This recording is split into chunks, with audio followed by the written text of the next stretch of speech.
یہ موذی مرض جو اس وقت پوری دنیا کے اوپر خوف و ہراس پھیلائے ہوئے ہے، اس کے خوفناک سائے میرے وطن پاکستان کے اوپر بھی ہیں۔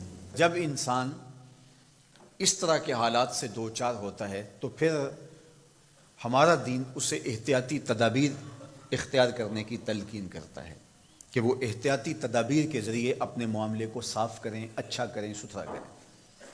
اور آج محکمہ صحت کی جانب سے جو جاری ہدایات ہیں ان کو آپ پڑھیں اور اس کے مطابق آپ عمل پیرا ہوں، تو اس میں جو نمایاں ہدایت ہے وہ یہ ہے کہ بار بار اپنے ہاتھ دھوئیں، بار بار آپ کلی کریں، ناک میں پانی ڈالیں، اپنے چہرے کو دھوئیں۔ یہ آپ کے لیے بہت زیادہ ان جراثیم سے اور اس وائرس سے بچنے کا سبب و ذریعہ ہوگا۔ اور میں کہتا ہوں کہ یہ چیز تو ہمارے دین نے ہمیں صدیوں قبل وضو کی شکل میں عطا کی۔ صدیوں قبل وضو پر وضو کرنا ہمارے دین نے ہمیں سکھایا ہے۔ نماز کے لیے وضو شرط ہے، اور وہ ایک وضو بھی اگر آپ کا 5 نمازوں کے لیے کفایت کرتا ہے تو ٹھیک ہے، لیکن اگر تم ہر نماز کے ساتھ نئے سرے سے وضو کرو، وضو کے باوجود وضو کرو، تو یہ وائرس سے نجات کا ایک ایسا نسخہ ہے جو صدیاں قبل آمنہ کے لال نے ہمیں عطا کیا۔ تو یہ ہمارا دین ہمیں سکھاتا ہے۔ میں کہتا ہوں کہ سائنس آج بھی سوالی بن کے محمد کی چوکھٹ پہ کھڑی ہے، حضور کی دہلیز پہ کھڑی ہے۔ دوسری بات، جب وبائیں پھیلتی ہیں، بیماریاں پھیلتی ہیں تو انسان متاثر ہوتے ہیں۔ تو اس عقیدے پر کبھی بھی ذوف نہ آنے پائے کہ کل من عند اللہ، جو کچھ ہوتا ہے وہ اللہ کی طرف سے ہوتا ہے۔ اللہ کے اذن کے بغیر ایک پتہ بھی جنبش نہیں کرتا۔ ہمیں اگر کوئی بیماری لاحق بھی ہو جائے تو وہ اللہ کے اذن کے بغیر نہیں ہوتی، اور اس بیماری سے موت کا وقوع پذیر ہونا اللہ کے اذن اور اس کی اجازت کے بغیر نہیں ہوتا۔ اور وہ اگر چاہے تو ہماری حفاظت فرمائے، اور اگر وہ چاہے تو اس بیماری سے آغوش موت میں ہم اتر جائیں۔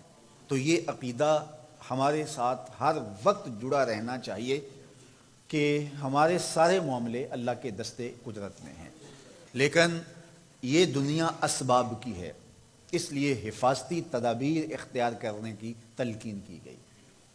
کوڑ کے مریض سے ایک نیزہ دور رہنے کی تلقین فرمائی گئی، اور اسی طرح جہاں طاعون آئے اس جگہ سے نکلنے سے روکا گیا، اور جو اس جگہ نہیں ہیں ان کو اس بیماری والی جگہ پر جانے سے منع کیا گیا۔ اور آج دنیا وہی کر رہی ہے جو میرے حضور نے بتایا تھا۔ شہر لاک ڈاؤن ہو رہے ہیں، ملک لاک ڈاؤن ہو رہے ہیں، تو یہ حضور نے بتایا تھا کہ اس سے بیماری کا پھیلاؤ رک جاتا ہے۔ تیسری بات کہ جب وبائیں اور بیماریاں آئیں تو حفاظتی تدابیر بھی اختیار کریں، اور اس کے ساتھ ساتھ اللہ کے حضور دعائیں کریں۔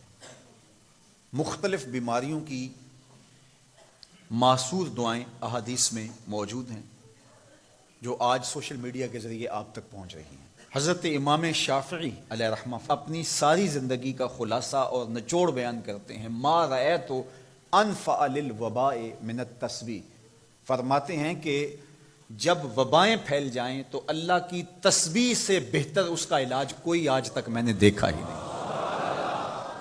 جب وبائیں پھیل جائیں تو اللہ کی تسبیحات کے کلمات بولو تو وبائیں تمہارا نقصان نہیں کر سکتی۔ اور حضرت سیدنا عمر رضی اللہ تعالی عنہ فرماتے ہیں کہ لو نزلت صاعقۃ من السماء ما اصابت مستغفرا، آسمان سے بجلیاں بھی گرنے لگیں تو جو استغفار پڑھتا ہے اس کو کوئی غضن نہیں پہنچے گا، اس کو کوئی نقصان نہیں پہنچے گا۔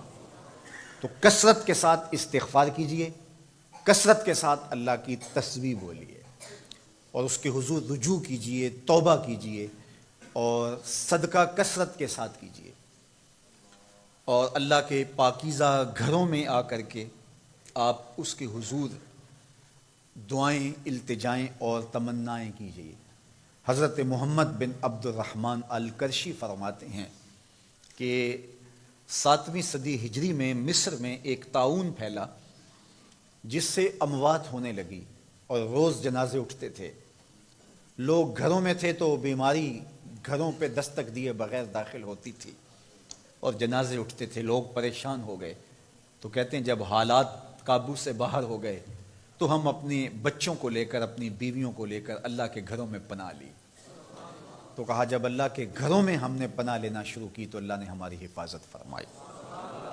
تو مسجدیں اللہ جل شانہ کے پاکیزہ گھر ہیں، اور مسجدوں کے اندر اس کے حضور آ کے رجوع کریں، گڑ گڑائیں، معافی مانگیں. یہ موقع خاص طور پہ غرباء کی اعانت اور مدد کا ہے. امراء تو 2-2 مہینے کا راشن گھر میں لا کے جمع کر کے بیٹھ گئے، لیکن دوسری جانب وہ غرباء، وہ لوگ جو روز کی روٹی کماتے ہیں اور روز اپنے بچوں کا پیٹ بھرتے ہیں، اب جب روزگار بند ہوئے اور ملک میں لاک ڈاؤن ہو گیا تو ان کے لیے وہ اسباب، وہ ذرائع رزق کے حصول کے بند ہوئے. تو وہ بھوک سے اگر مر جائیں تو یہ اس وائرس سے زیادہ دردناک وائرس نہیں ہے. چونکہ لوگوں کو وہ وائرس نظر آتا ہے جو میڈیا دکھاتا ہے. تھر کے اندر کتنے لوگ بھوک نامی وائرس سے مر رہے ہیں. اس لیے صدقہ و خیرات کیا جائے، معصورہ دعائیں پڑھی جائیں، خوف زدہ ہونے کی بجائے حفاظتی تدابیر اختیار کی جائیں، اور کثرت کے ساتھ استغفار کیا جائے، اور